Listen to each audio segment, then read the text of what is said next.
নমস্কার, আমি প্রিয়াশা নন্দী। আপনারা দেখছেন সোশ্যাল ডেস্ক বাংলা। আজকের বিশেষ প্রতিবেদন।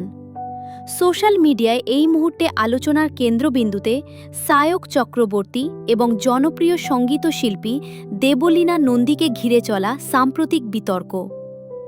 কি এই বিতর্ক? কি বলছে দুই পক্ষ? আসুন এক নজরে জেনে নেওয়া যাক পুরো বিষয়টি। বিতর্কের সূত্রপাত সম্প্রতি সোশ্যাল মিডিয়ায় ছড়িয়ে পড়ে একাধিক পোস্ট ও লাইভ ভিডিও, যেখানে দেবলীনা নন্দীর ব্যক্তিগত জীবনের কিছু সংবেদনশীল বিষয় প্রকাশ্যে আসে।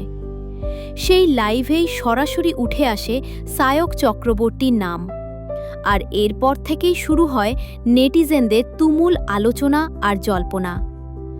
দুই পক্ষের অবস্থান। দেবলীনা নন্দীর দাবি অনুযায়ী বিয়ের পর থেকেই তার ব্যক্তিগত জীবনে নানা সমস্যার পাহাড় তৈরি হয়েছিল। যদিও এই বিষয়ে সায়ক চক্রবর্তী এখনও পর্যন্ত কোনো আনুষ্ঠানিক বিবৃতি বা বিস্তারিত প্রতিক্রিয়া দেননি, তবে সোশ্যাল মিডিয়ায় নানা রকম ব্যাখ্যা ও পাল্টা মতামত ঘুরে বেড়াচ্ছে। নেটিজেনদের প্রতিক্রিয়া। এই বিতর্ককে কেন্দ্র করে বর্তমানে দুই ভাগে বিভক্ত সোশ্যাল মিডিয়া। এক পক্ষ দেবলীনা নন্দী পাশে দাঁড়িয়ে সমবেদনা জানাচ্ছেন।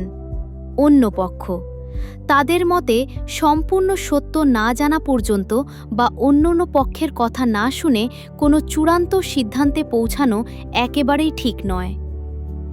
আমাদের বার্তা। সোশ্যাল ডেস্ক বাংলা পরিষ্কারভাবে জানাতে চায়, এই মুহূর্তে প্রাপ্ত সমস্ত তথ্যই সোশ্যাল মিডিয়া ভিত্তিক। কোনো আইনি রায় বা সরকারি আধিকারিক বিবৃতি এখনও প্রকাশ্যে আসেনি। বিশেষজ্ঞদের মতে, ব্যক্তিগত সম্পর্কের জটিলতা নিয়ে সোশ্যাল মিডিয়ায় পাবলিক ট্রায়াল চালানো অত্যন্ত বিপজ্জনক।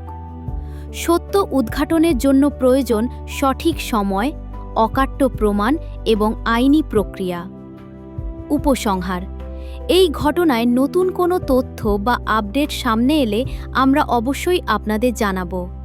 ততক্ষণ পর্যন্ত গুজব নয়, সত্য যাচাই করেই নিজের মতামত গড়ুন।